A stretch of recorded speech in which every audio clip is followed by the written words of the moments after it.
In the summer of 1866, deep inside a California gold mine, workers digging through ancient gravel suddenly struck something no miner expected to find.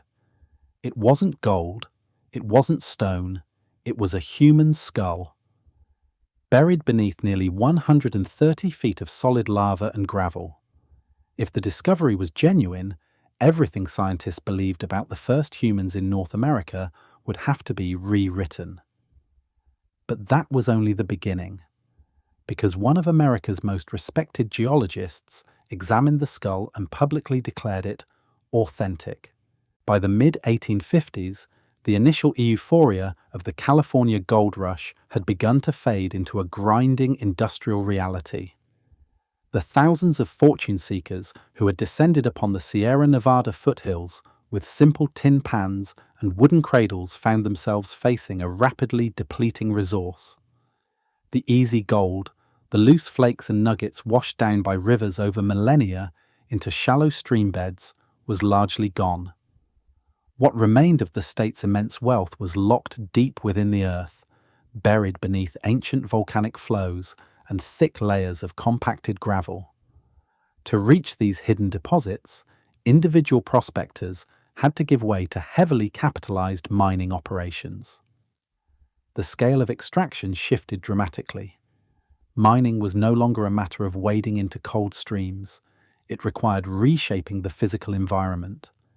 Companies began using massive high-pressure water cannons to wash away entire hillsides, liquefying the terrain to force the gold-bearing gravel through extensive sluice networks. Where water could not carve through the stone, miners turned to subterranean excavation. They sank vertical shafts hundreds of feet into the dark volcanic rock, carving out horizontal tunnels into ancient riverbeds that had not seen daylight for millions of years. This transition from surface panning to deep earth penetration created an atmosphere of constant subsurface exploration. It was a world of damp darkness, flickering lanterns, and the steady rhythmic strike of iron picks against buried bedrock. Miners were systematically dismantling the geological layers of California, moving deeper and deeper into the quiet strata of the earth. At the heart of this subsurface search lay a distinct geological challenge. In the Sierra foothills, the ancient riverbeds containing rich deposits of gold, known as the auriferous gravels, were not easily accessible. Millions of years earlier, massive volcanic eruptions had swept across the territory, burying these prehistoric waterways under hundreds of feet of molten lava and volcanic ash. As this liquid stone cooled, it solidified into a dense basaltic cap, sealing the ancient river channels beneath a heavy vault of solid rock. Unlike the surface prospectors who merely skimmed the modern riverbanks, these industrial operations targeted ancient geological eras.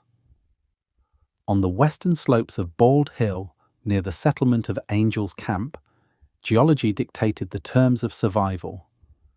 Success here required penetrating thick layers of volcanic rock to reach the older, compacted gravels lying directly underneath. It was a place where understanding the Earth's structure was just as important as luck. Mining companies bypassed the protective volcanic cap by sinking vertical shafts hundreds of feet into the basalt, slicing horizontal tunnels through the ancient lava. Elsewhere, they utilized hydraulic mining, using high-pressure water cannons to wash away entire hillsides and expose the older stratigraphy. These systematic excavations uncovered geologic layers that had remained sealed for millions of years. At Bald Hill, the persistent pursuit of gold became a journey into prehistoric time, stripping away the volcanic shield to reveal the ancient riverbeds preserved in the dark below. On February 25, 1866, inside a dark drift of the Mattison Shaft on the western slope of Bald Hill, a miner's iron pick struck a hard, unusual object. Sunk by a local blacksmith turned prospector named James Mattison, the vertical shaft had penetrated roughly 130 feet of solid volcanic cap and ancient gravel. Expecting to find a petrified root or a fossilized log, Matheson instead pulled a heavily discolored, soil-encrusted human cranium from the deep subterranean wall. He took the specimen to a local merchant, who passed it to Dr. William H. Jones, a physician in the nearby town of Murphys. On June 18th, Jones drafted a letter to report the extraordinary location of the find, starting a chain of custody that would soon challenge the scientific world. The geology of the Matheson shaft made the discovery impossible to ignore. The skull did not rest in a shallow grave or a recent mudslide. It lay roughly 130 feet beneath the surface, sealed under a massive cap of solid basalt. This lava layer was the result of volcanic eruptions that had occurred millions of years earlier, flowing over the ancient river channels and cooling into an impenetrable barrier of stone. Beneath this volcanic shield lay the auriferous as gravels, dense, water-worn debris from prehistoric riverbeds that had remained undisturbed since the late Tertiary period. If the original discovery context were accurate, the implications for science were vast. In the mid-19th century, the scientific consensus held that human beings were a very recent addition to the planet, arriving in North America only within the last few thousand years. To find an anatomically modern human skull buried deep beneath a prehistoric lava flow suggested that humans had existed in California millions of years ago, coexisting with extinct megafauna like mastodons and mammoths. It challenged the established timeline of human migration and geological history. The sheer depth of the find, protected by a solid layer of volcanic rock, meant the object could not have simply slipped down from the surface through a natural crack. It appeared to have been deposited at the same time the ancient river was flowing, before the volcanoes reshaped the entire western slope of the Sierra Nevada. In 1866, a claim of this magnitude required more than the word of local gold miners. It needed the validation of established science. That authority arrived in the person of Josiah Dwight Whitney. Appointed as the California state geologist in 1860, Whitney was far more than a local surveyor. He was a Harvard professor and one of the most respected geological minds in 19th century America. Under his leadership, the California State Geological Survey was systematically mapping the region's mineral wealth, producing detailed stratigraphic records that miners and financiers treated as absolute truth. When an anomalous find like the Calavera's skull was brought to his office, Whitney's involvement instantly transformed a local rumor into a matter of national scientific debate. His academic standing at Harvard and his official state title meant that his pronouncements carried the full weight of the American scientific establishment. When Whitney spoke, his peers listened. His endorsement provided an elite, institutional authority that made the impossible suddenly demand serious, intellectual consideration.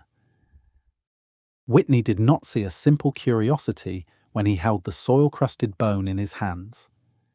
He saw an empirical link to the ancient history of the American continent. While others might have dismissed the find as an amusing tale born in a dark saloon, Whitney treated it as serious geological evidence. He took the skull to Cambridge, establishing an institutional association between Harvard and the specimen that would endure for generations. Under the quiet arches of the museum, the bone was catalogued, photographed, and became, in place of a miner's curiosity, an official object of scientific inquiry. Whitney's defense of the skull was not a fleeting interest. He integrated the find into his research, providing its most detailed and enduring defense in his 1880 volume, The Auriferous Gravels of the Sierra Nevada of California. In this work, Whitney argued that the basaltic lava cap above the Matheson shaft had remained completely undisturbed since the Pliocene epoch, making it impossible for the skull to have been introduced later by human hands. By publishing these observations in a major scientific treatise, Whitney brought the Calaveras skull out of the mining camps and placed it directly into the center of international scientific debate. The state geologists' unwavering support forced the global scientific community to confront the specimen, ensuring that a physical bone pulled from a dark shaft near Angel's Camp would remain a centerpiece of archaeological dispute for decades to come. The news did not remain confined to the mine shafts of Calaveras County. By July 1866, newspapers across California, from Sacramento to San Francisco, were printing sensational reports of the find. The public was instantly captivated. If the skull had indeed lain undisturbed within that ancient volcanic capped layer, the accepted timeline of human origin was shattered. The story quickly crossed the Rocky Mountains, capturing the imagination of researchers and citizens alike who were eager to believe that the cradle of humanity might lie in the gold-bearing hills of the American West. This growing cultural fascination soon found its way into popular satire. On July 28, 1866, writer Bret Harte published a humorous address in the Californian titled "To the Pliocene Skull." The poem spoke directly to the fossilized remains, mocking the sudden scientific frenzy and the grand geological claims surrounding the bone. Yet even as Harte made light of the situation, his verses highlighted a deeper truth. The Calaveras skull had transformed from a local mining curiosity into a national phenomenon. For a brief moment, the scientific establishment stood on the precipice of a radical rewrite of history. In 1869, 3 years after the discovery, a San Francisco newspaper editorial published the first direct challenge to the skull's authenticity. The article quoted a local minister who claimed that the miners of Angel's Camp had admitted to a deliberate deception. According to this account, the entire affair was conceived as a practical joke, a prank designed specifically to make a fool of state geologist Josiah Whitney.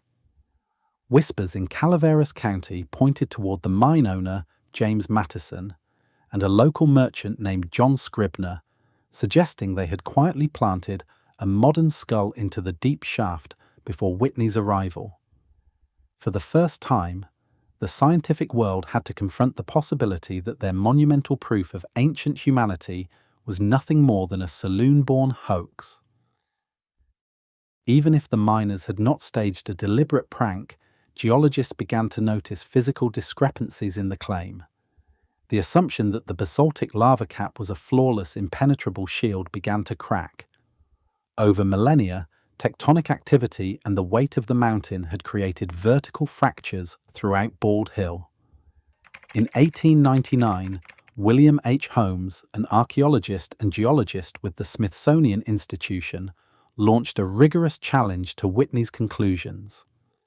Holmes pointed out that high-pressure hydraulic mining violently disrupted the hillsides, occasionally forcing younger surface soils into older, deep-seated strata. When Holmes examined the physical matrix still adhering to the skull's surface, he found telling clues. Instead of the highly compacted, mineralized cement characteristic of undisturbed Pliocene gravels, he identified loose, weathered soil particles and modern organic residues. This suggested the specimen had not rested in a sealed ancient vault. Instead, it had likely entered the shaft through a natural fissure or during the active, chaotic process of the excavation itself, bypassing the millions of years of history Whitney had assigned to it. In the late 20th century, modern science brought direct physical testing to the bone itself. Utilizing accelerator mass spectrometry in the 1980s and the 1990s, researchers extracted organic carbon from the cranium to determine its age.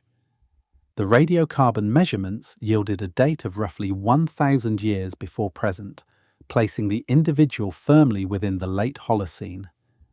Morphological evaluations further confirmed that the skull's features were indistinguishable from those of historical Native American populations in California. While these quantitative results rule out an ancient geological age, they also invite a quieter, more nuanced possibility. Rather than a deliberate fraud, the anomaly might represent a profound disconnect in record keeping. Over decades of chaotic gold mining and shifting custody, the physical artifact and its reported subterranean context may simply have become separated in the historical record. It leaves us with a lingering question of how easily human expectation can transform a misplaced object into a challenge to history. If you want to explore more unresolved mysteries of the past, please subscribe. The scientific verdict of the late 20th century settled the empirical debate, but it did little to dampen the skull's status in alternative history.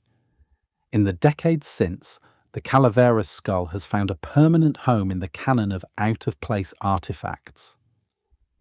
For those who question established science, the specimen remains a symbol of institutional suppression, a physical challenge to the accepted timeline of human history, buried, in their view, by academic consensus rather than ancient lava. This persistence reveals a fundamental truth about anomalous discoveries. While physical evidence can be dismantled by laboratory tests, the desire to find objects that disrupt our understanding of the past is far more resilient. The controversy outlives the bone itself, preserved as a monument to enduring doubt. Today, the physical skull rests in the collections of Harvard's Peabody Museum, catalogued under numbers 8994 through 8998. It is no longer exhibited as a key to prehistoric America, nor is it discarded as a worthless saloon prank. Instead, scholars view the specimen as a physical record of a formative era in American archaeology. Its primary significance has shifted from a question of geological age to a study in human behavior, representing how easily expectation can shape scientific observation.